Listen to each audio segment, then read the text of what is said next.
I can start. Good morning, everyone. My paper is on an online survey of parent awareness about ocular health of children. As we know, 1.42 million children suffer from blindness globally, and the prevalence of blindness and visual impairment is about 5 times higher in developing countries compared to developed countries. And in India, the prevalence is estimated to be zero point 0.8 per thousand population.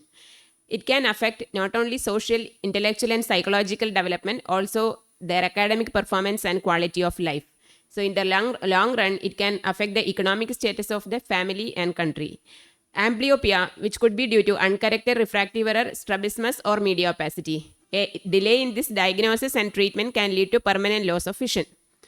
Childhood blindness is the best corrected visual acuity of less than 3 by 60 in the better eye or a corresponding visual field loss of less than 10 degree in a child less than 16 years. My objective was to assess the awareness of parents about pediatric eye examination with the aid of an online questionnaire. It was a school-based cross-sectional study. The online questionnaire was prepared in a Google form by a pediatric ophthalmologist trained in long-term pediatric ophthalmology fellowship. Awareness about eye examination and spectacle were 10 questions. Pediatric cataract 2, squint 4, and amblyopia 1 were included. The completed total number of responses were 84, and 84.1% response were from the mothers. The mean age of the parents was about 34.3 plus or minus 3.5.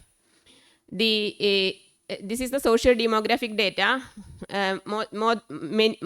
Many of the parents were high school and above level. And coming to my results, almost 66% of parents believed that routine eye screening should be done at birth. Though majority, that is about 72% knows that routine eye screening is mandatory before 3 years of age, only 12.2% and 19.5% children underwent eye examination at 1 year and 3 years of age respectively. 7 out of 8 children have not undergone an eye examination even before 5 years of age. Regarding squint, about 50% of parents believe that the squint can affect vision, and 8.3% still possessed the thinking that squint is a sign of luck. Almost 28% believed that squint did not require treatment. Coming to congenital cataract, about 35% of parents didn't know that cataract can affect children. And there were almost equal responses regarding medical as well as surgical treatment regarding congenital cataract. Amblyopia, the person who knows about the term amblyopia was about 70%, and more than half of these got the knowledge from the ophthalmologist. 23.1% each from social media and print media. Only a very few acquired their insight from friends or hearsay. So coming to discussion, though majority of parents were aware of the age of eye examination, most of their children has not undergone an eye examination by 3 years of age. Refractive error being the commonest cause of visual impairment in children, parents are still reluctant to prescribing glasses to their children. Wearing glasses is still considered as a social stigma by a class of parents. There could be multiple factors like lack of awareness, poor socioeconomic status, low educational qualification, distance factor, and a lengthy eye examination and poorly cooperative child. These are the barriers. So in our study, 94% parents were educated with qualification above high school level. In a state like Kerala, where maximum literacy exists, our study shows that 83.5% routine examination was not done even at 5 years of age. So we should endeavor to find out the causes of indifference on the part of parents or to taking their children for eye examination. So parents have increased awareness about the eye examination in children compared to past, but they were not regular in getting their children for examination. So we need to think the causes for this behavior and educate the parents properly. Thank you. Dr. Ramya, was it a part of a thesis for a postgraduate or it was just a study? No, I just studied that. Okay, now tell me a very important thing. Somehow it looks like a kind of a case of a reverse engineering. You have probably started with the conclusions in the beginning itself. Like, I really did not understand what is your research question. Number two, how did you validate your questionnaire? Who made the questionnaire? And what was your process of validation? There is a very clear cut in research methodology. You just can't prepare a questionnaire yourself. Okay. A questionnaire has a very valid steps of, some well-known steps of validation. there are 3 or 4 different types of validation. There has to be at least minimum 2 methods of validation that has to happen. So how did you validate your questionnaire? Who made this questionnaire? I only have prepared the questionnaire and I have consulted with a research methodologist and No, not research methodology. Research methodology, your statistician, they don't make questionnaires. What I'm saying is a questionnaire has to be validated.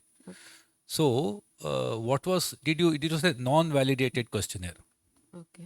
Okay, that will have a very low impact or very low, research impact value, because there are some very clear-cut ways of validation. At least the simplest is you have to do a pilot study, because when you answer a questionnaire, you can find out. For example, you told about 70% of people knew about amblyopia, or they Know didn't about the term amblyopia. exactly know about the Yes, amblyopia term. yes, That's what yes. I'm saying. So, which is very, very surprising. So even if you probably ask 70% of MBBS doctors, they may not know, 70% may not know amblyopia. That is the stage of situation. So 70% of parents knowing amblyopia is little, because the question that you have made, Maybe the do you know leading about questions. amblyopia? They will sometimes, when there's always a bias when answering a questionnaire, they will say yes, Yes. because you didn't ask them write about amblyopia in full page. You're not asked, so they may say yes. They would have heard, or it looks as if they have heard it somewhere. And also you said, is it a sign of luck? Then they will Yeah. suspect that probably it is not luck. So they may say no. So there is some kind of a bias that comes in. That's why you need to run a pilot, then validate the questionnaire. Then there is what is called peer review.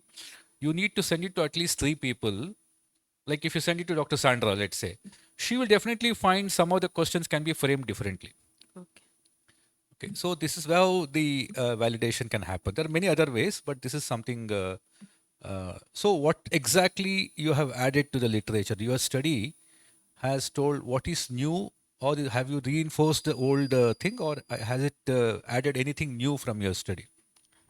I believe that routine eye examination should be done at least 3 years of age before the child entering into the pre means Anganawadi. So here, even though parents know that it should be done, but many of the children has not undergone an eye examination. So that we should. Things to add. So the way it was done was through a Google form, right? Yeah. So when you send a Google form, what prevents the parents from Googling the answers and writing it? And then how do you get a knowledge on what is that, whether it's correct or not? Yeah, so it's a Google form. So you're just sending it to them. So they can just find out. And yeah, it is very easy to just type in the term and then answer the questions. I have given an introduction that it should be means whatever you know only, because you should not means it should be totally honest your opinion. Yeah. That makes it more that they might do it. And actually, this Google form is prepared, and I have contacted the headmistress and head teachers of the schools, and through the WhatsApp in their group, I have put this questionnaire. That's how it is done. Secondly, so for that, see, the other way can be just like you can have some timed questionnaire. There are certain, apart from Google, there are certain ways in which you can have a timed questionnaire. You can see the way they are, the fastness which they are answering. Okay.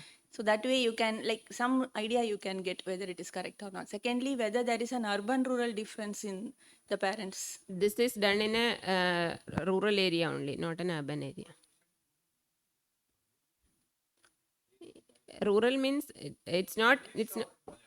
I have prepared in both English and Malayalam. I think the number of sample size is too It's small. slightly less. Yeah. Yeah. It's too small for Yeah, questionnaire. yeah. Should be around 500 minimum. Yeah. One class you will get 8. Yeah. Only completed responses were only this much. That's I have included it. Forward and use this as a pilot, Okay. and then you can take it forward, and then let's. At least you should have 1,000 responses to make it really valid, because 84 is too less a Yeah. number for a questionnaire based, sir. Okay, sir. Thank you. Okay, Thank you, sir. you can all clap. So we'll have Dr. Neena R for diplopia after cataract surgery, when binocular vision becomes a bane then a boon.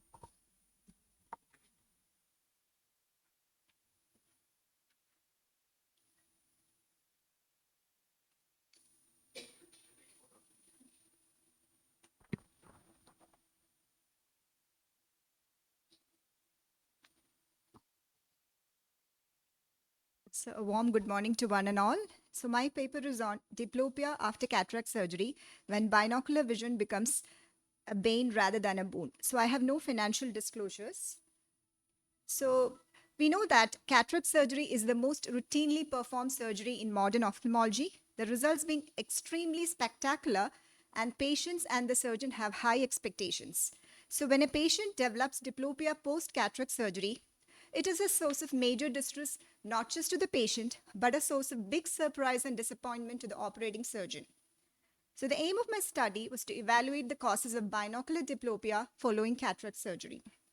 So this was a retrospective electronic medical records analysis of all those patients who complained of binocular diplopia within 6 weeks of cataract surgery at a tertiary eye care center in South India from 2015 to 21 with a minimum follow-up of 1 year. We excluded all cases of monocular diplopia due to lens implant decentration or subluxation. Spontaneous resolution of diplopia within 4 weeks of onset was also excluded, and all cases of fleeting diplopia were also excluded.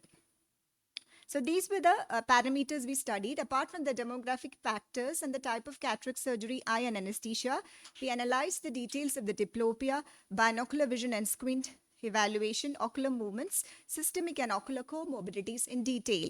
We also analyzed the interim and definitive management strategies for diplopia. So we had 38 patients in total, 30 males and 8 females, with a mean age of 72.4 years. All had an uneventful cataract surgery. 36 patients, that is about 95%, underwent phacoemulsification, and the rest underwent small incision cataract surgery. Peribulbar block was used in all patients. So what we found that there were pre-existing diplopia cases in 21 patients. That is 65.79 patients complained of diplopia even before cataract surgery. New onset diplopia was seen in 13 patients. That is about 34.21%. Diplopia was missed. We later found it out, but it was pre-existing. It was missed in about 10.53% patients. And the most common type of diplopia was horizontal, followed by vertical, and one patient had a combination of both. Surprisingly, 73.7% complained of diplopia on looking to the operated eye, assuming the cataract surgery to be the causative reason or the cause of the diplopia. So coming to the binocular vision evaluation, pre-operative Würzwood or test for distance was able to detect diplopia in about 42% patients. Pre-operative squint evaluation picked up squint in 21 patients. Diplopia charting preoperatively detected diplopia in 20 patients. This we were able to do because majority of the patients in our study had a best corrected visual acuity of better or at least 6/60 in the worst eye preoperatively. Coming to the etiology of the diplopia, what we found out was that most cases of pre-existing diplopia were decompensated foria to tropias, basically tropias, exotropias mainly, and most of the new onset diplopias were cranial nerve palsies. So you can see here, most of them were decompensated forias to tropias and cranial nerve palsies. There was one patient each with ocular myasthenia, local anesthesia-induced diplopia, post-scleral Burkle-induced diplopia, and post-traumatic diplopia. Coming to the cranial nerve palsies, most of them, that is 72%, were ischemic mononeuropathies. 5 patients, that is 28%, had neurological associations in the form of cerebrovascular accident, keratico-cavernous fistula, and hepatic encephalopathy. Among the ischemic mononeuropathies, the most common was superior oblique palsies, followed by lateral rectus and third nerve palsy. Decompensated tropias, the most common was exotropias and followed by a small fraction of esotropias. In the interim management, 50% patients, that is 19 patients, opted for prism glasses. 4 patients each opted for monocular occlusion and orthoptic exercises to get rid of the diplopia. The patient with ocular myasthenia gravis was treated with pyridostigmine and oral steroids. The rest opted to a wait and watch policy. So these are some representative pictures of patients who are rehabilitated with prism glasses in the interim period when they were waiting for recovery. One patient of intermittent exotropia to right exotropia and a patient of superior oblique palsy of the right side. Coming to the definitive management, 71% patients eventually had relief from diplopia. 15%, that is about 6 patients, they made spontaneous recoveries. 9 patients had to undergo squint surgery to get binocularity back. 11 patients continue to use prism glasses, and 1 patient had to have prism glasses even after surgery to get rid of the diplopia. And 29% patients did not take any treatment, and they decided to still wait. So this is a surgical correction video of a patient who underwent exotropia correction. This lady, she had a large left exotropia, which was there preoperatively, and then eventually she landed with intractable diplopia post-cataract surgery, and we had to do surgery to correct her squint as well as to get her alignment back. And this gentleman with left superior oblique palsy also had to undergo inferior oblique recession to regain his binocularity. So coming to the discussion, out of the 48,500 cataract surgery files we scanned from 2015 to 2021, we could get records of only 38 patients, that is 0.078% with binocular diplopia post-cataract surgery. Even though this number appears minuscule, it is significant because it produces a lot of distress to the patient, and these results are comparable to the study by Costa et al., in which he scanned 20,453 files and could get only 19 files, that is 0.09% incidence of post-cataract surgery diplopia. They used a retrobulbar block, and whereas we used a peribulbar block. So uneventful cataract surgery, still patients attributed diplopia to the cataract surgery. And the funny thing is, majority of the cases of post-cataract diplopia were pre-existing, mainly decompensated tropias. So new onset diplopias were rare, local anesthesia was rare, and pre-operative binocular single vision examination picked up majority of the diplopias in our cases. And to conclude, what I would like to say is that diplopia after cataract surgery is infrequent, but a source of great discomfort. A basic binocular vision assessment, including Hirschberg, Würzburg test, a cover test, and a diplopia charting will pick up majority of your preoperative diplopias, and it should be made part of an integral part of your examination. And patients with preoperative squint and diplopia should be counseled for chances of postoperative diplopia and the possible need for prism or surgical correction. Thank you very much.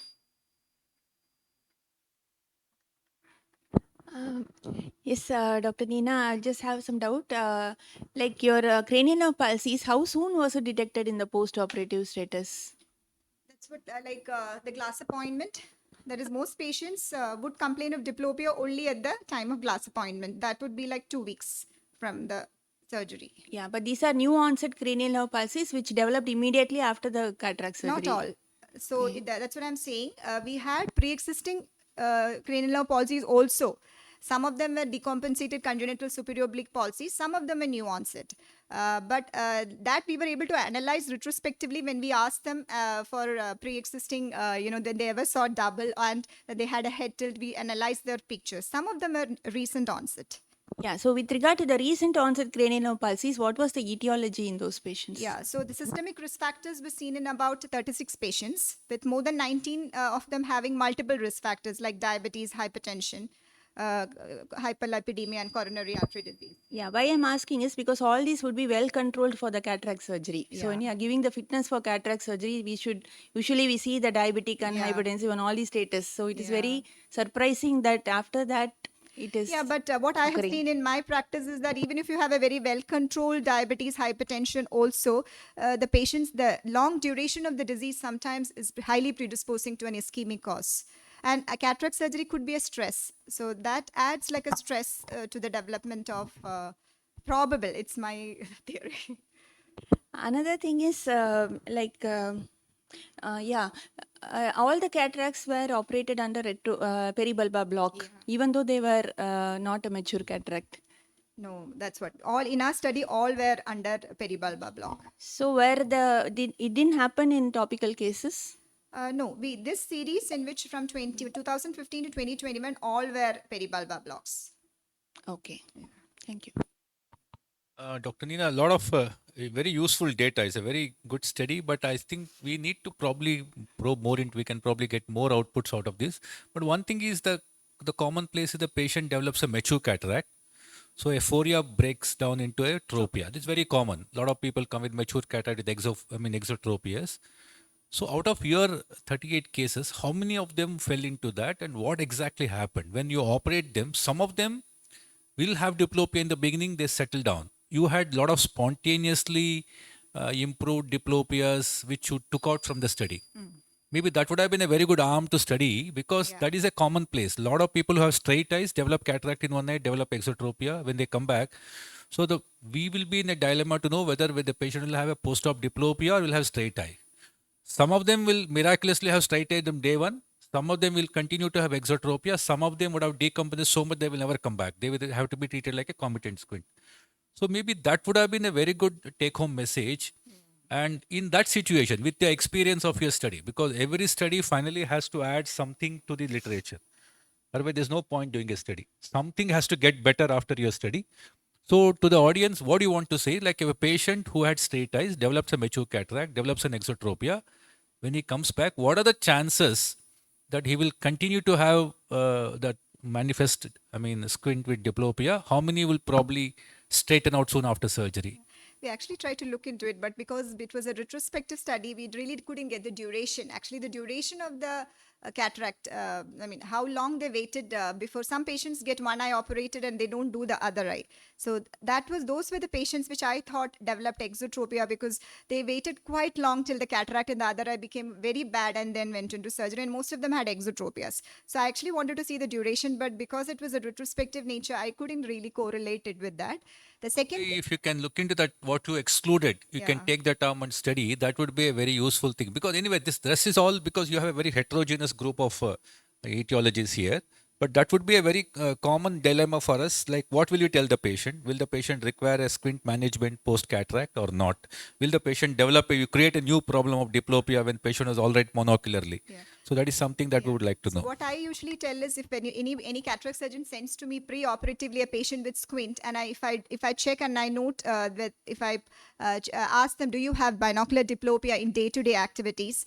Then if they complain of binocular diplopia, I tell them there could be a chance that you could have postoperative diplopia, which you might be able to sometimes manage on your own. Otherwise, you may require some intervention. And then the younger the patient, and if I'll see if the patient is just above the age of visual plasticity, because we had one patient in the age of 40 years who just couldn't fuse. He was a high myope. He had undergone femtose laser cataract surgery and landed up with intractable diplopia. So maybe patients with a little bit of unable to totally suppress the image, but at the same time they had useful near vision earlier. Those were the patients who were more likely to have postoperative diplopia. In our experience, mostly we have seen this happening in patients with mature cataracts, where they decompensate fully, like Sir said, and it goes for an exotropia. So one thing is patient will not complain of diplopia preoperatively. So because the cataract is mature. So we don't know whether it is a pre-existing exotropia with the cataract added on or it's a decompensated exotropia. So one idea is to go back and look at old photographs or just get a history if possible. Because if it is a late onset decompensated XT, then there is always a chance of double vision in the post-operative status. So that's how we explain the But we patient. didn't have many matures because our visual acuity, all of them had, majority had better or at least 6/60. Only 5 patients had vision less than CF 3 meters. That's why I said it's a very, this data is very, very unique. Maybe we need to go deep into it to get better outcomes. Okay, thank you, Thank Dr. you. Nina. So we'll call upon Dr. Aparna.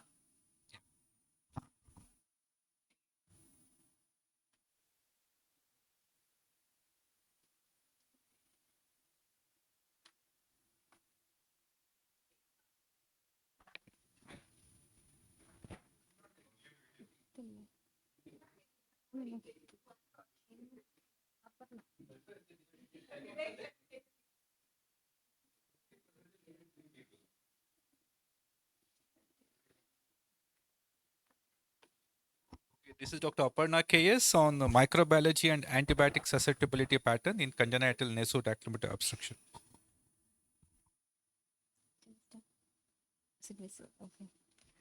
Very good morning to one and all. I am Dr. Aparna KS and title of my study is Microbiology and Antibiotic Susceptibility Pattern in Children with Congenital Nasolacrimal Duct Obstruction. CNLO is one of the major causes of epiphora in children. The impotency can lead to stagnation of tears in the lacrimal sac, predisposing to microbial growth. Antibiotic drops are used in CNLDO when there is mucopurulent discharge. In India, there is a high risk of development of antibiotic resistance because of the easy availability of most of the antibiotics over the counter. So, prescribing appropriate antibiotics can prevent chronicity, antibiotic resistance, and NLD stenosis. The microbiology profile and antibiotic sensitivity pattern keeps changing with time, region, and preferred practices. So, it is prudent to know the current sensitivity pattern in order to guide the empirical choice.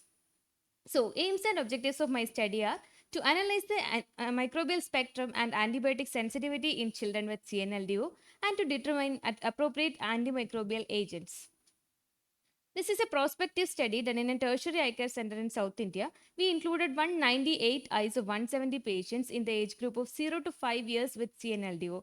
We included children during their first visit, those who are Rho plus positive, and excluded all the previously treated cases. And 30 children coming with other ocular complaints in the same age group were included as the control group also.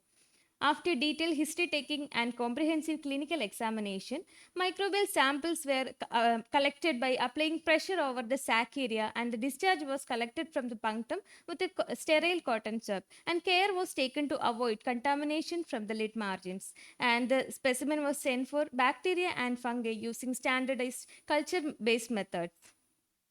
Antibiotic susceptibility was tested with Kirby-Breuer distribution method for the panel of antibiotics commonly used in our population.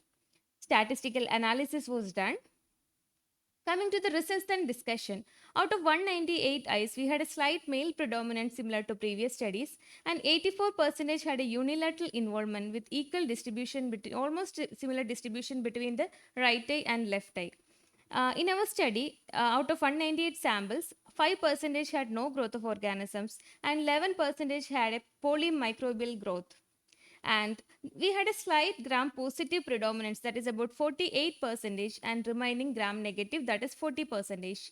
In our study, the percentage of negative culture was very less compared to previous studies, maybe because we excluded previously treated cases. And hence, the fact that not all discharges are infective must be kept in mind when a decision to start antibiotics arises. Distribution of gram positive and gram negative organisms are highly variable in previous studies. We got almost similar studies to Usha Kim et al. Study done in 2006. Another South Indian study by Muthumalai et al. Done in 2020, which had a higher involvement of gram positive organisms. In our study, the most common gram positive isolates are Streptococcus pneumoniae, Streptococcus viridans, and Staphylococcus hominis, similar to many of the previous studies. And most common gram negative organisms are Haemophilus E. coli, followed by Pseudomonas. And there was no fungal isolates in our study. In Muthumalai et al. Study, the Staphylococcus epidermidis was the most common isolate. So it is reasonable to assume that frequent use of antibiotics that altered the conjunctival flora, increasing the Staphylococcus epidermidis isolates, as said by Dave et al. Among the control group, 80% were either culture negative or had only mild growth of Staphylococcus epidermidis. Coming to the sensitivity pattern, for gram-positive organisms, it is highest for chloramphenicol, vancomycin, and cefazolin, and for gram-negative organisms, it is highest for aminoglycosides. And both group of organisms showed a similar or reasonably higher sensitivity for fluoroquinolones. Coming to the resistance pattern, for gram-positive organisms, resistance was highest for aminoglycosides, including tobramycin, which is a frequently prescribed drug among pediatric age group. And for gram-negative organisms, it was highest for vancomycin and cephalosporins. Man-Whitney U test showed that there is no significant difference in the sensitivity pattern of both group of organisms for ciprofloxacin, ofloxacin, and garifloxacin. Tobramycin is the commonly prescribed antibiotic in the pediatric age group, which showed higher resistance, maybe because of the indiscriminate use. And chloramphenicol had a poor efficacy against gram-negative organisms. So, in 2011, American Academy of Pediatrics approved topical fluoroquinolones for the treatment of bacterial conjunctivitis, and they stated that fluoroquinolones are safe and well tolerated. In our study, we had both Moxie and Gatti had a higher sensitivity profile compared to ofloxacin, but we would like to recommend the use of ofloxacin as the empirical drug of choice because of its reasonable efficacy and lower cost. So to conclude, presence of pathogenic microorganisms is common in CNLDO and investigating microbial profile is essential. We had both gram-positive and gram-negative organisms with a slight predominance of the gram-positive ones, and the fluoroquinolones are the most effective antibiotics for patients with CNLDO because of its coverage of both group of organisms. So with this study, I would like to emphasize on the judicial use of antibiotics, especially in the World Antimicrobial Resistance Awareness Week. So these are my references. Thank you. Okay. Dr. Aparna, how did you take the control culture?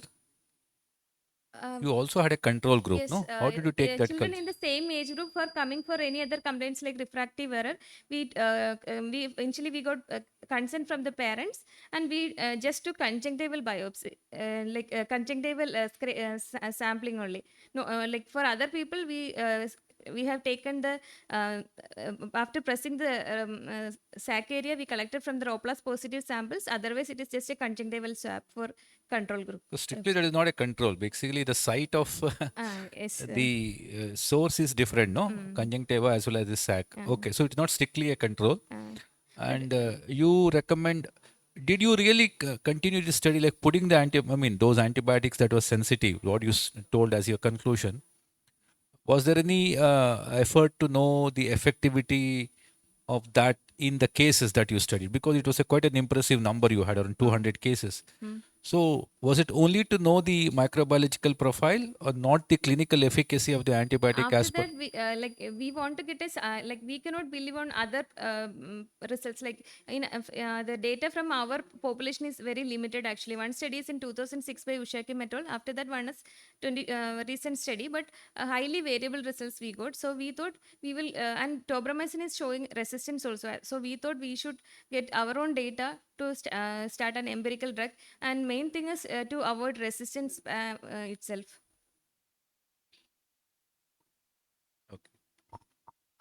Yeah, it's a good and nicely conducted study. Thank you. And the results are also, you have also given the recommendations what has to be done. So only thing is when would you start the antibiotics in all cases, or when would you, how long was the duration of use, and when would you decide to start or stop? If like ideally there is no protocol for that. Ideally not ideally, like more clinically we are prescribing whenever there is discharge. Ideally we should go for microbial sampling if possible, and try to know whether it is negative culture. If we are able to find out any organisms, we should start according to that. And duration is based on clinical. Actually, usually it will need only for a week or 2 weeks maximum, like that. So it will help to prevent the chronic inflammation, chronic infection. Otherwise, the infection will be chronic, and probing also will be difficult in such cases. If there is chronic, the infection is for prolonged duration, it can affect the, like we are continuing the study to know about the effect of probing in these kind of conditions, whether long-standing cases, or is there any role for microbiology in results of probing also, that we are like that part is going on. You said there are new cases. Nobody has used antibiotics before, Yes, sir. and you All took new up to cases. 0 to 5 years. Do you think a child coming at 4 years or 3 years, nobody has used any antibiotic? Normally, the Uh, pediatricians write left, right, and center, no?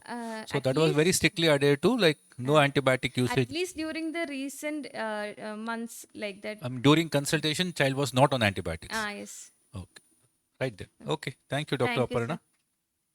I think you all can clap. Do we have Dr. Natasha here? Dr. Brunda? We can have Dr. Brunda. Or you straight away going to the stage? Yeah. So we'll have Dr. Natasha. What determines the incidence of myopia in preterm infants with ROP? A 4-year-old study.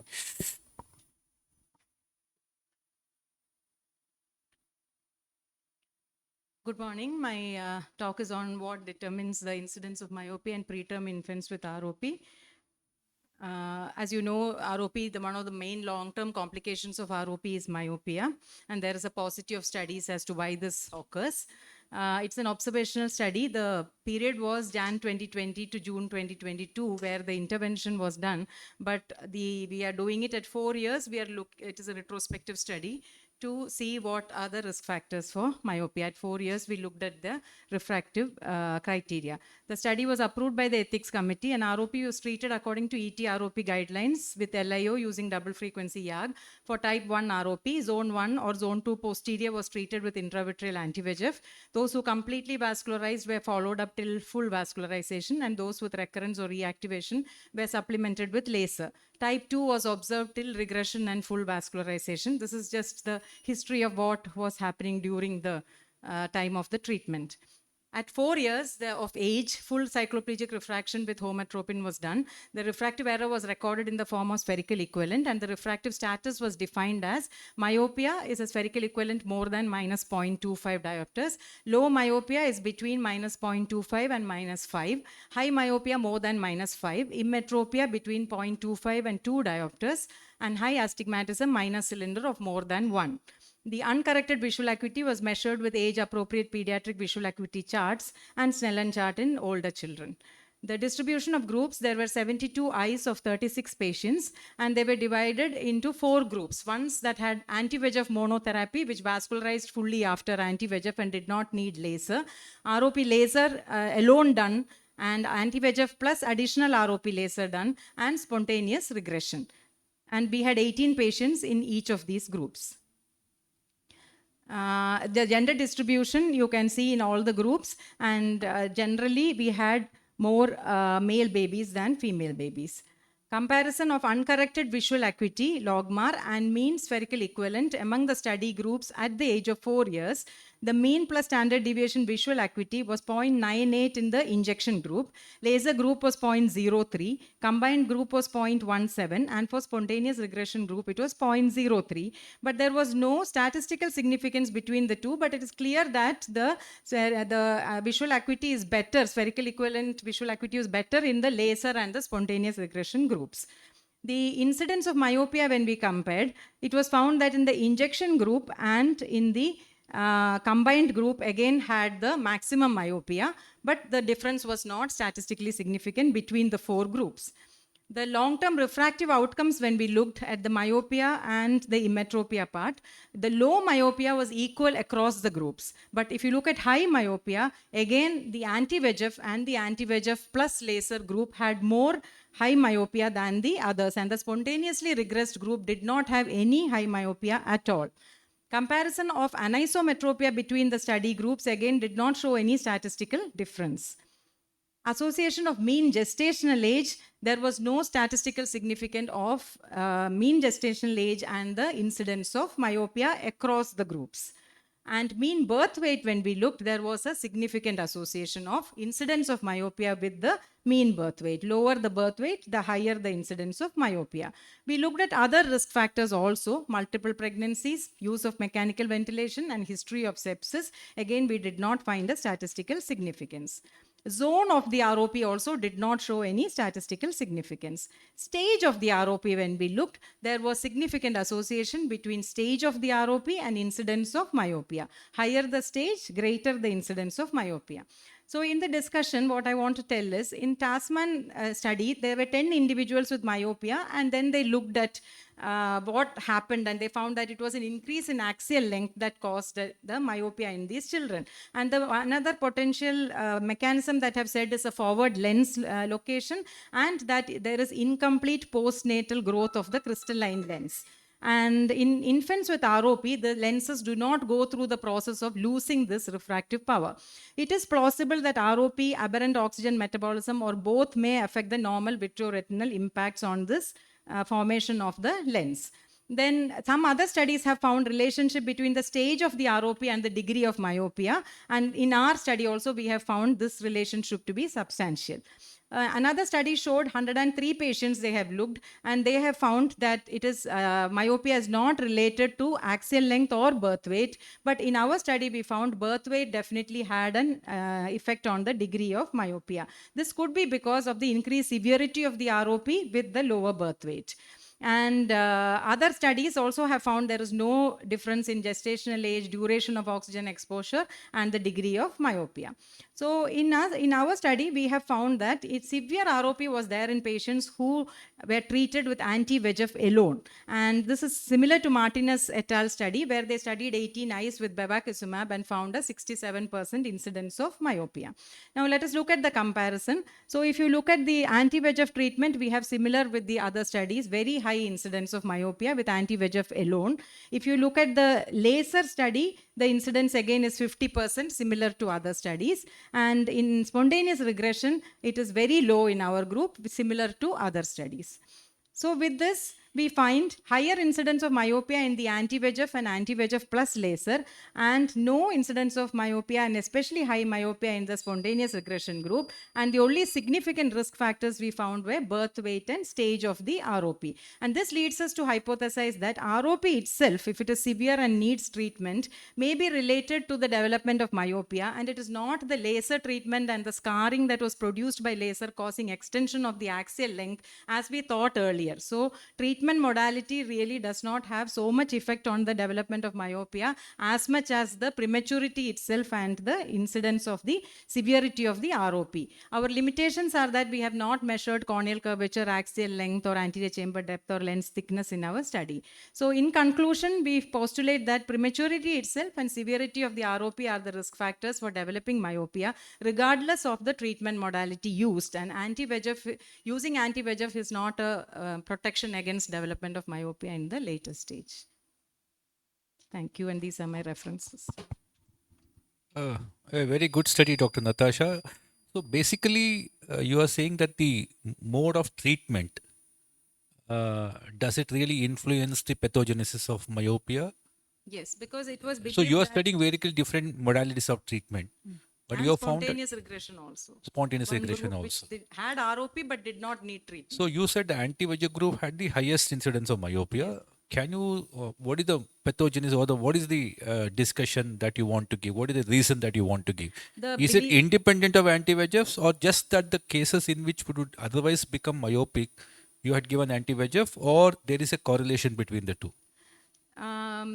Between the groups, when we looked at what we call when we compared each risk factor, we did not get a difference between the groups. But very obviously, there is a difference in the incidence of myopia in the anti-VEGF group and in the anti-VEGF plus laser group, which leads So us that to just becomes postulate. incidental because basically you No, cannot. that we did when we did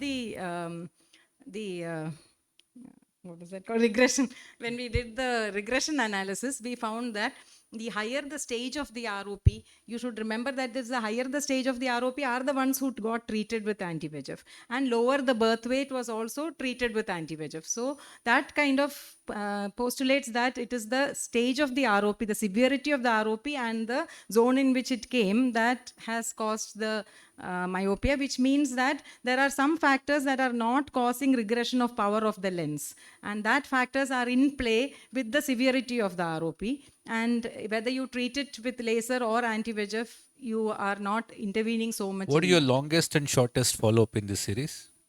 This we have done at a point at 4 years of age of all the babies who were treated between 20 and 22.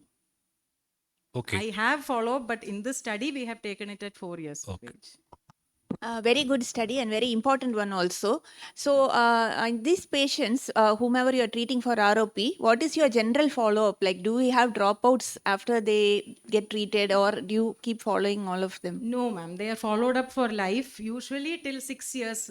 When they start reading Snellen properly and they don't have a refractive error, then there are dropouts. But generally, I find that when you treat ROP, the parents have a kind of commitment to follow up. If at all they don't, they do follow up in their local hospital. Right. But even among the spontaneously regress group, it is very good to see that you have such a good follow-up in your center. Because in our center, we are finding it challenging that all the spontaneously regress group, they drop out. Whereas this is very important to see later on what is happening. And in your references, I think, have you looked at the study by Dr. Savleen Kaur, who has published in JAPOS in 2019? That is a very recently done publication on ROP and myopia.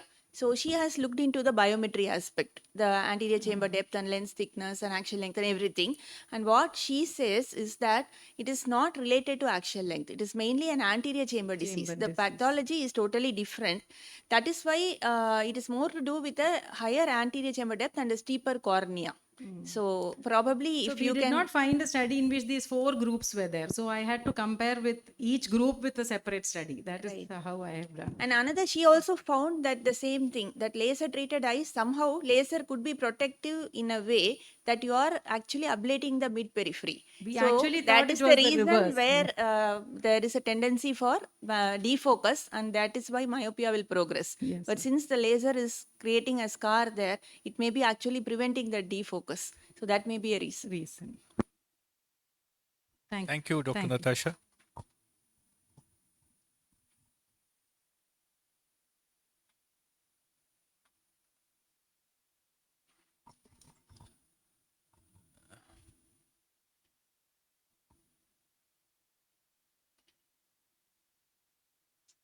Dr. Brunda?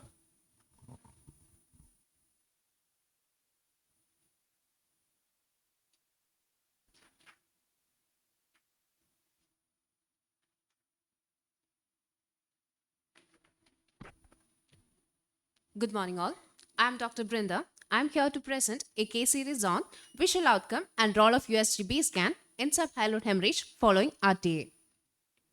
Subhyaloid hemorrhage is a localized detachment of vitreous from the retina due to accumulation of blood between the internal limiting membrane and the posterior hyaloid. It can cause a sudden vision loss if it involves a fovea. USGB scan is useful for diagnosing lesions of the posterior segment when the light conducting media is opaque. The subhyaloid hemorrhage obscures the underlying retinal status, which points towards the need for imaging. This case series is to enlighten regarding the role of USGB scan in cases of ocular trauma and how it alters the management modalities. Case 1 was a 29-year-old male who came with complaints alleged history of RTA, came with complaints of acute onset multiple floaters in the right eye, which increased in size on head movements. There was no complaints of defective vision, flashes, diplopia, eye pain, or pain on eye movements. There were no other relevant ophthalmic or systemic history. Patient had an orthophoric gaze with full extraocular movements. Visual acuity in both eyes was 6/6. Color and intraocular color vision and intraocular pressure were normal. Anterior segment of the right eye showed a subconjunctival hemorrhage. The rest of the anterior segment examination, including the pupillary reactions, were normal. On fundus examination, the right eye showed multiple hemorrhages. There was a dark red boat-shaped subhyaloid hemorrhage seen with the hemorrhagic tracts in the upper part and the lower limit extending into the macular region just above the fovea. There was a bright red, ill-defined subretinal hemorrhage seen below the macular area. There was a dark red, well-defined circular subretinal pigmentepithelial hemorrhage in the infratemporal quadrant. And there was a bright red, diffusely spread, ill-defined vitreous hemorrhage in the inferior aspect extending into the periphery. There were no retinal hole, detachment, tear, retinal dialysis, or choroidal rupture seen. The left eye fundus was normal. On USGB scan, it showed a vitreous hemorrhage and the subhyaloid hemorrhage in the right eye with no retinal or choroidal detachment. CT scan showed no orbital wall fractures or any evidence of intracranial hemorrhage or contusion. As the patient had a 6/6 vision, the inferior limit of the hemorrhage was just above the foveal region, and as the retina was attached, we opted for a conservative management.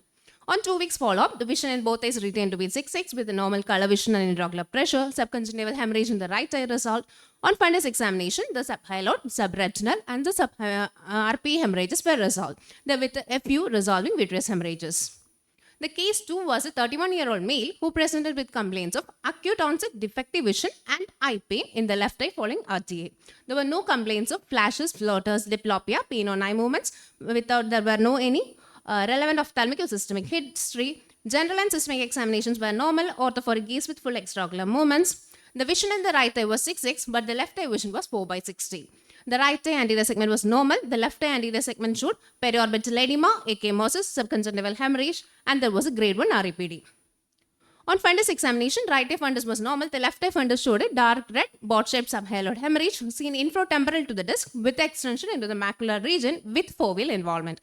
The underlying retina appeared slightly elevated. There were bright red vitreous hemorrhages seen dispersed in the inferior aspect extending into the periphery. On USGB scan showed floating membranes arising from the posterior wall likely due to retinal detachment in the left eye with few vitreous hemorrhages. Due to the significant vision loss and the detached retina, the patient had to undergo a pars plana vitrectomy with removal of hemorrhage, endolaser, and silicone oil implant. Following the surgery, the patient's vision in the left eye improved to 6/24. Discussion. Subhyaloid hemorrhage is caused due to the accumulation of blood between the internal limiting membrane and the posterior hyaloid. Management of subhyaloid hemorrhage depends upon the underlying disease, patient's age, duration, location of hemorrhage, and the underlying retinal status. USGB scan helps to identify any vitreous hemorrhage, PVD, subhyaloid hemorrhage, RD, or choroidal detachment. Spontaneous resolution of the subhyaloid hemorrhage usually takes weeks or months depending upon the amount of blood present. Prolonged contact with hemoglobin and the catabolites can cause toxic damage to the retina and photoreceptors. The other treatment modalities that are available for treatment of subhyaloid hemorrhage include Nd:YAG laser hyalotomy, pneumatic displacement with intraocular gas and tissue plasminogen activator, intravitreal anti-VEGF, and pars plana vitrectomy. In this case series, the case 1 had subhyaloid hemorrhage with an attached retina, while the second patient had a subhyaloid hemorrhage with an underlying retinal detachment. While the mainstay of treatment of subhyaloid hemorrhage remains observation, the underlying retinal status and causative pathology also plays an important role. As USGB scan showed a detached retina in the second case, he had to undergo vitrectomy to restore his vision and to prevent complications of long-standing hemorrhage. In conclusion, ocular trauma is a common entity which an ophthalmologist sees on a day-to-day basis. All trauma cases should undergo fundus examination to assess the retinal status. If the media visualization is poor and the underlying retinal details could not be appreciated, a USGB scan should be done to rule out any retinal pathology. As management of each case varies depending on the retinal status, USGB scan plays a pivotal role in ocular trauma. These are my references. Thank you. Yes, Dr. Brunda. So, what is new in this study, or what is something that we don't know by now? It was not a study, it was actually 2 cases that was Okay, in compared. that case also, would you like to really give some Actually, previously it was message? thought that as the hemorrhage usually resolves, the patient did not, we can wait for some time. But in various studies which had shown that the even if we wait for some time, we can later lead on to decrease in vision because of the formation of retinal ERMs, pigmentary changes, macular disruptions. So it is usually better to do a B scan, assess the retinal status, and if there is any underlying pathology, better than waiting and wait for management, or better to do for any hyalotomy or any surgery. Normally, when you have such a bleed over the macula, a subhyaloid hemorrhage, normally it is not left to itself. Normally, it is treated. Elsewhere in an extramacular area and outside the important central retina, it can be left actually. But in First the case, it was actually in the macular area, but the fovea was not involved and the patient had a vision. So, after at the 2 weeks interval, the whole of the hemorrhage has resolved. So, if the fovea is involved, it is better to do for a surgical management than to wait and watch.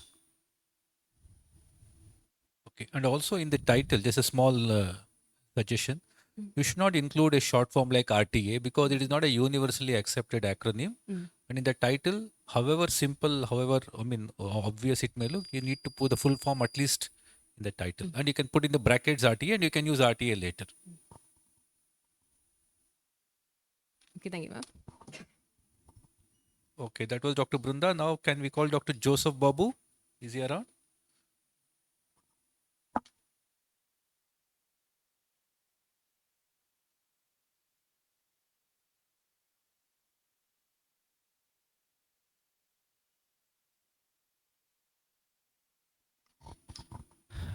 Dr. Aparna Krishnan? No. Then that leaves Dr. Vinay Pillai.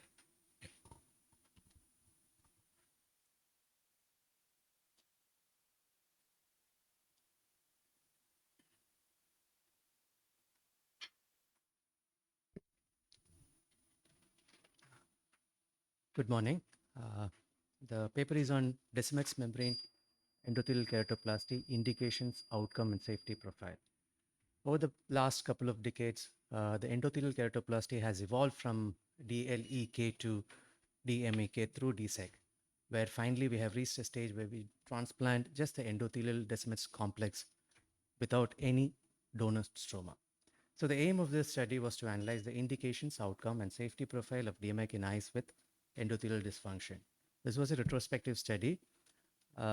Period was from January 2017 to 23, April 23.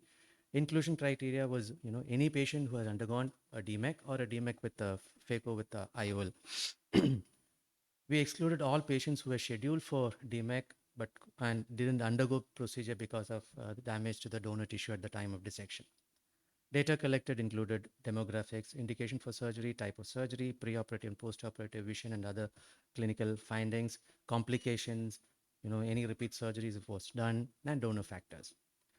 The donor was prepared using a double punch technique, 9.5 millimeter refined partial punch. The donor, DIM was peeled almost 3/4. Then the stroma was punched with a 3 millimeter refine.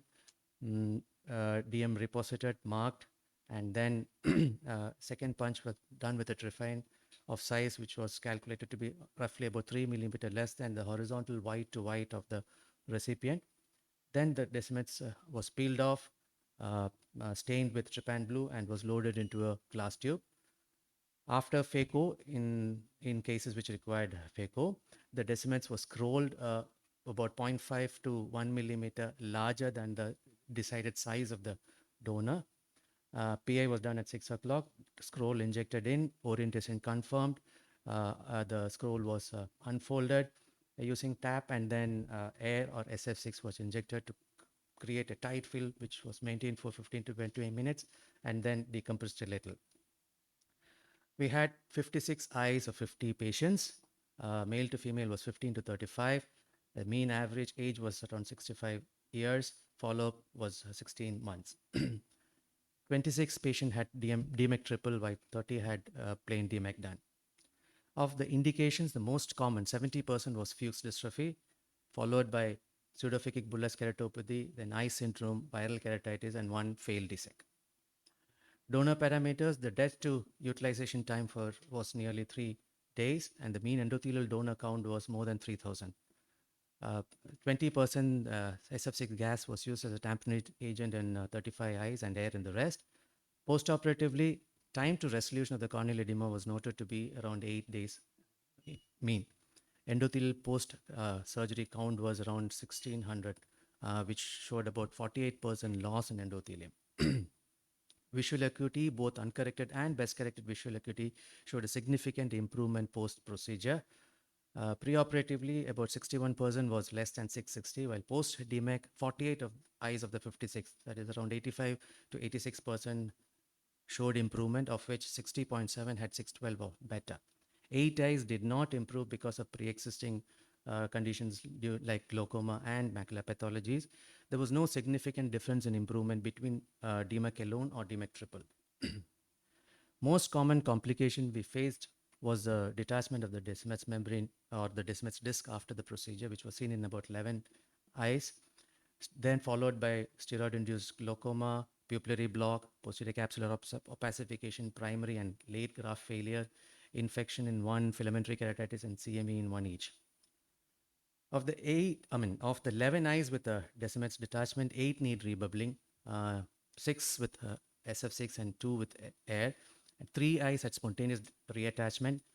Of all the eyes which had pupillary block, 5 eyes we had used SF6 and all needed tap.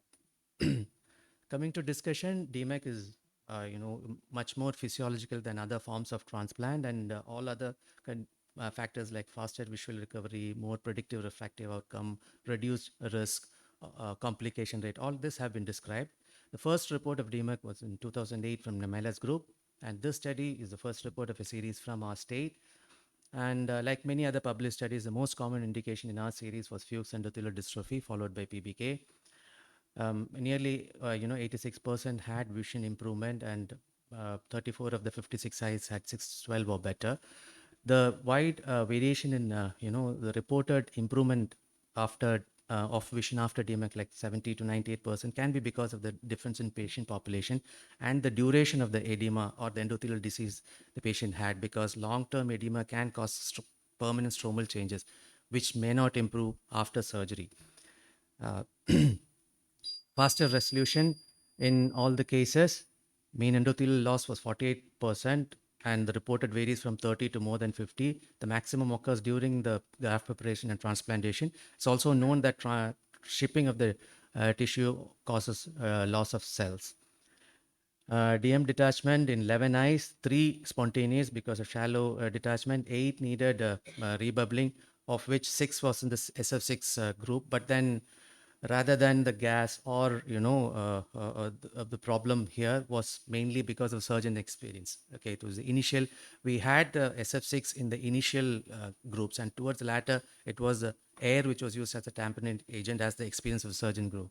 So most likely it is the experience that is a factor here rather than the gas. Same for the pupillary block too. Steroid and induced glaucoma was just about 12%. Then we just had 2 eyes with primary graft failure and 2 late graft failure. So we couldn't actually give much, statistical importance to that. So first report here provides for faster recovery with lower rate of complication, and probably then because of this, it might be the preferred choice in endothelial pathologies. The limitations is the retrospective study and the small duration. To conclude, the most common indication in our study was fugues, and DMEC gives excellent recovery with few complications, making it a highly successful and safe procedure in endothelial dysfunction. Thank you. Well done, Dr. Vinay. Good study, and congratulations for being the first reporting first from the state of Kerala. So, few things about the pupillary block. What was the like? How did it happen? Because you had filled air, so it was basically the pupillary block due to the air bubble. And was anything Both done? air and SF6. No, whatever. Okay, So it tamponading was. agent was the reason, yes.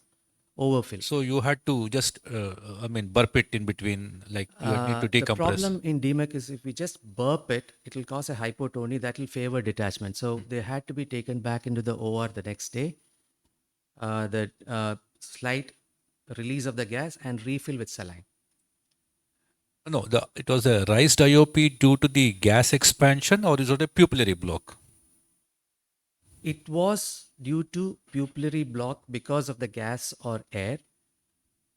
We can't say it is a gas expansion because 20% SF6 is supposed to be non-expansive, and air, of course, doesn't expand. So we had in both series. So did you try any kind of a PI with an automated vitrectomy? All of them had 6 o'clock PI. Right. So Yes. despite that, they had pupillary Yes, block. that is why we infer that it is mainly because of surgeon inexperience. Okay, we want a large air to stay post DMEC, Yeah. which will cover actually the inferior part of the disc too. So adjusting that just to leave that the small area of inferior PI uncovered, at the same time the bubble to cover the inferior part of the the DM disc, transplanted disc. That is where the learning curve is. I think that is the sweet spot probably for the surgeons. Now coming to the surgeon experience and these initial problems you had, do you also do PDEC? No, I don't do it. Okay. So, but going by that, like how easy or difficult compared to the dissect that you have done in the past? I didn't get the question. Dissect, you must have Dissect done with dissects DMEC. before. Yes. Dissects and DMEC. Yes. The learning curve is quite How steep. skill intensive is this compared to dissect? Oh, it is And- quite different from DSEC in terms of skill. You need the curve is really sharp initially. No, it's the It is donor behavior is different. The Yes, disc exactly. behavior. There are two aspects. From my personal experience, the most difficult part, two. One is the donor dissection. Okay, to a large extent, we can overcome with enough, training or trials in the wet lab. The second thing is manipulating the DM disc in the AC to get the right orientation and fill. These are the two most important or most difficult things. And yes, both these are quite difficult compared, for me at least, compared to DC. And what are the refractive status of the graft? Like, what is a BCVA you told 612 are better in many Yes, cases, yes. but what are the refractive change? I did not assess in this study at all, but then in eyes which had a combined phaco with DMEC, we aim for 0.75 to 0.8 myopic side. Okay. Yes. Okay. Well done. Thank you.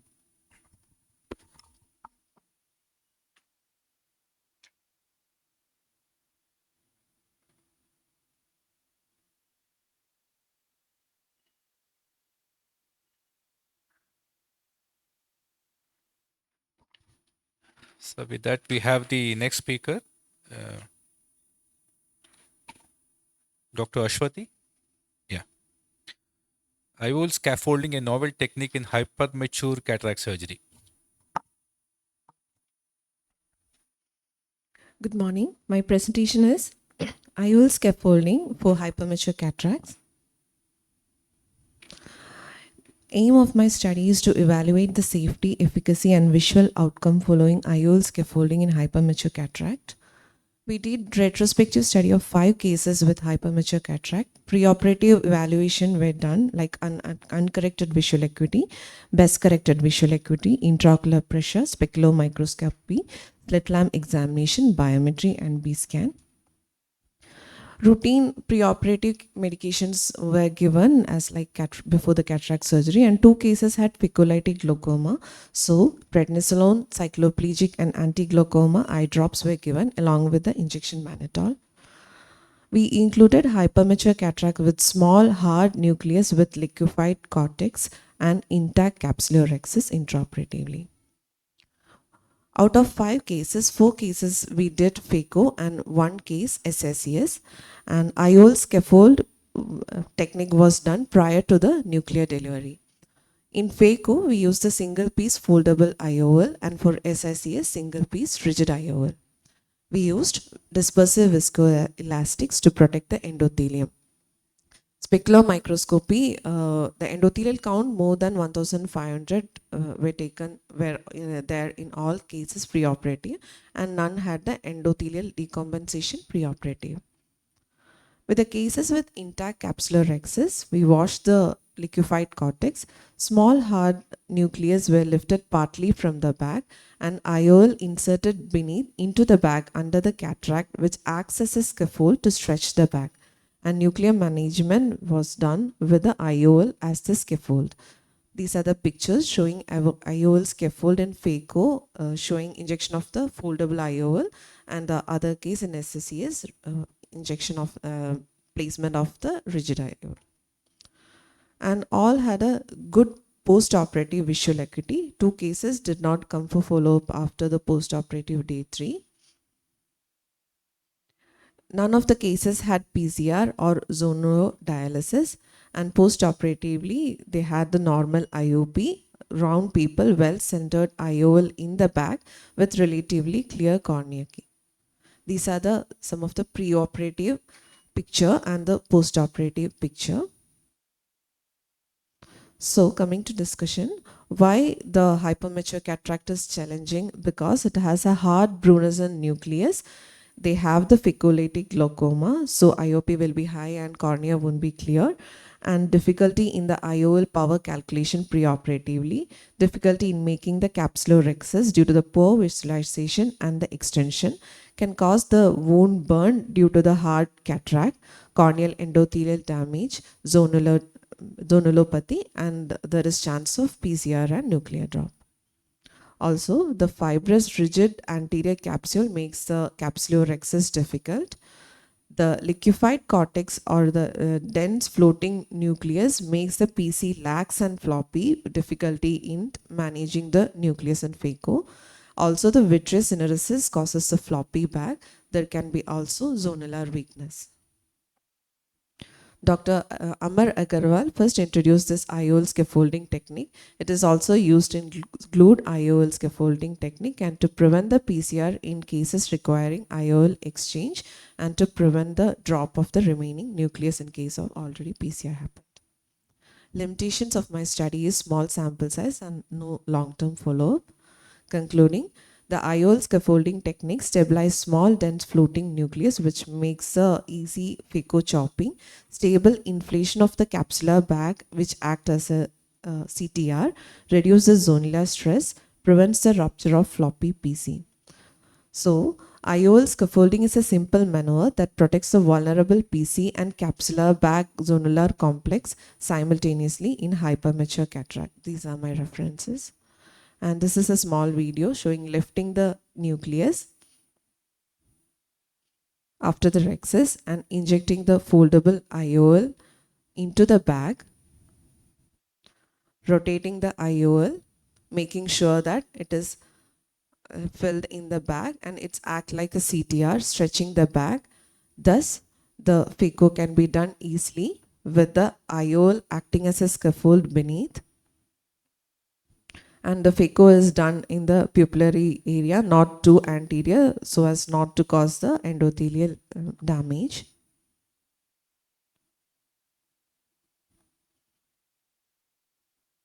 Thank you. Yeah. Were there any cases in which it had gone into the sulcus while injecting the IOL? No, ma'am. No, ma'am.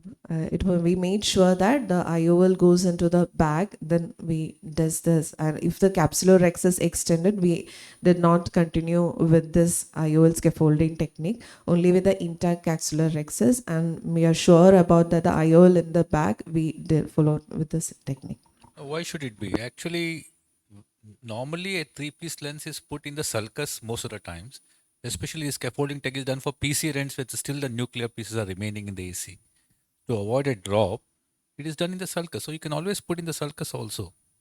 And we can, that is another reason why you put in the sulcus. Because you said it's a very simple maneuver. I think not all of us can agree with that statement.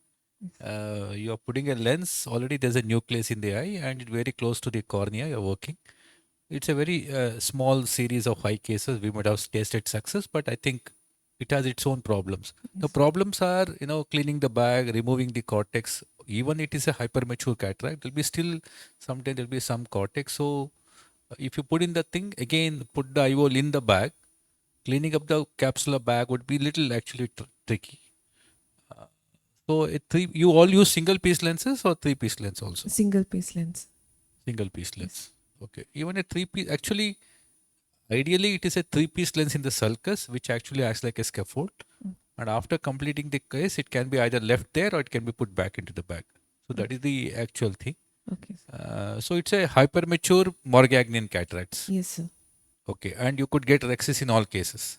Yes, sir. And in the Okay. rexis case, we got the. So you've included only cases where there was a rexis. Yes, Okay. sir. That may not be the thing. Even if you don't get a rexis, you can still get the nucleus. And many a times getting a rexis is a challenge in hypermature cataract. Yes, sir. Because you want to do your rexis, you will tear the zonules. You don't have a counter traction from the zonular side. So in an attempt to make a rexis, you may cause a zonular dialysis. So it may be worthwhile to actually just make even a capsulotomy big enough to admit the nucleus into the anterior chamber and put a three-piece lens in the sulcus. That could be one of the variations. Okay. The viscoelastic which you are using? Ma'am, dispersive viscoelastic, sir. Visco.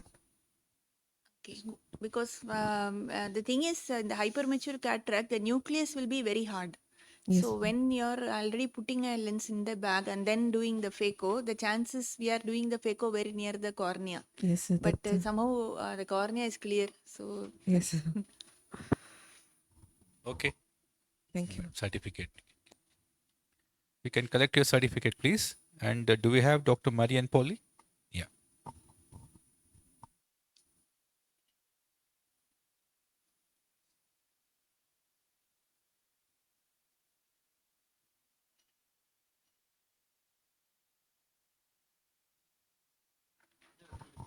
So she'll be talking on functional outcome in patients undergoing orbitotomy for orbital cavernous venous malformation. Good morning, all. I'm here to present my paper on functional outcome in patients undergoing orbitotomy for orbital cavernous venous malformation, a retrospective study. No financial interest. As we know, orbital cavernous venous malformation is a simple venous malformation seen in females around 30 to 50 years of age. The clinical course is varying, can be asymptomatic to symptomatic. Excisional biopsy remains the treatment of choice. However, there is a wide discrepancy between the treatment as visual impairment can occur due to surgery in around 2 to 24% of cases. So in this context, we did a study to analyze the functional outcome in patients undergoing orbitotomy for intracorneal cavernous venous malformation. It was a retrospective interventional study from 2014 to 2022 in a tertiary care center in South India. Detailed history, complete ophthalmic evaluation, orbital imaging was done in all the cases. Tumor volume was calculated considering cavernous hemangioma as an ellipsoid using the formula 4/3 into pi into h by l. Small tumors less than 3 ml were considered as small tumors and more than 3 ml were considered as large tumors. The surgical approach determined based on the location. Lateral orbitotomy without osteotomy was done. Lid split approach was also done. Cryo-assisted tumor removal was done in all the cases. Muscle disinsertion and reinsertion in some of the cases. Pupil was monitored throughout the surgery. All patients with a 6 months follow-up were included in the study, and those referred for revision surgery as well as in extracorneal location were excluded. Patient was admitted for 1 day, followed by discharge, and followed up on 1 week, 1 month, 6 months, and yearly thereafter. Refraction was done at 1 month. Histopathological confirmation was done in all the cases. The functional outcome was determined in terms of changes in visual acuity and refractive error, ophthalmoscopic changes, and complications related to surgery. So we had 10 eyes on 10 patients with an average age group of 44.4 years. Females outnumbered males in the study. Follow-up ranged from 6 to 60 months, with a range of 21.8 months. So the main presenting symptom was protrusion followed by defective vision in our series. Color vision was normal in all the patients pre and post-operatively. Visual fields was also normal. One patient had central scotoma. Coming to the ophthalmoscopic findings, 4 patients had chororetinal folds. It remained in the postoperative period also. 1 patient had serous macular detachment, which also remained in the postoperative period. The disc edema, 2 patients had and 2 got resolved. Coming to the changes in visual acuity, 1 patient had less than or equal to 6/18 vision, whereas all the other patients had more than 6/12 in the preoperative period. In the postoperative period, all patients had more than or equal to 6/12, out of which only 1 patient had 6/12. That patient had a serous macular detachment. Coming to changes in hypermetropia, we had 7 cases with hypermetropia ranging from plus 0.5 diopters to 5 diopters, of which 4 eyes had more than or equal to 2 diopters and the rest had less than 2 diopters. In the postoperative period, out of the 7 cases, 5 patients had residual hypermetropia, of which 1 patient had more than 2 diopters. 2 patients became emmetropic. 1 had plus 1.5 diopter and plus 0.75 diopters. Considering the average hypermetropia preoperative and postoperative, there was a reduction of 33.6% reduction in average hypermetropia.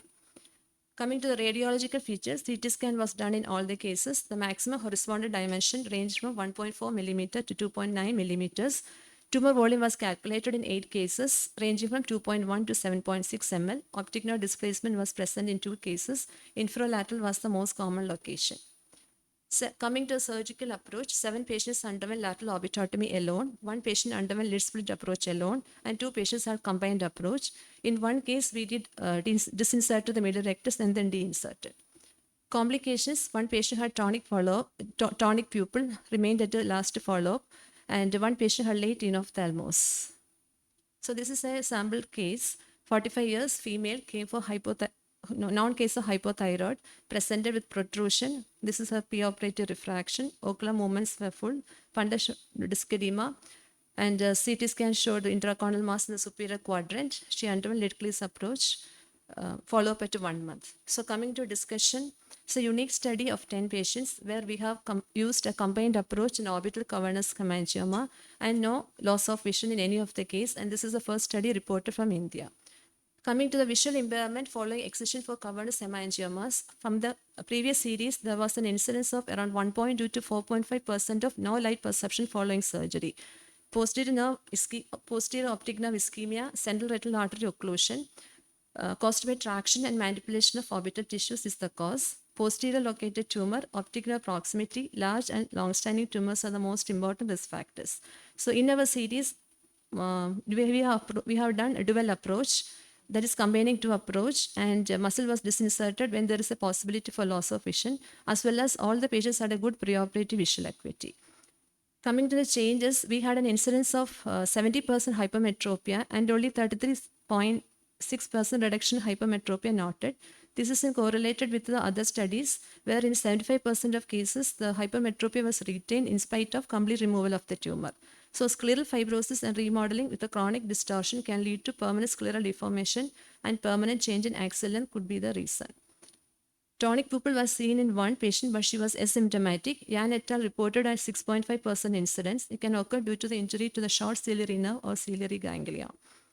So what this study adds, functional outcome following orbitotomy for orbital cavernous malformation remains excellent with a careful surgical technique. Proper selection of surgical procedure and careful intraoperative dissection remain the key. 2 surgical approaches can be combined in tumors at risk for loss of vision.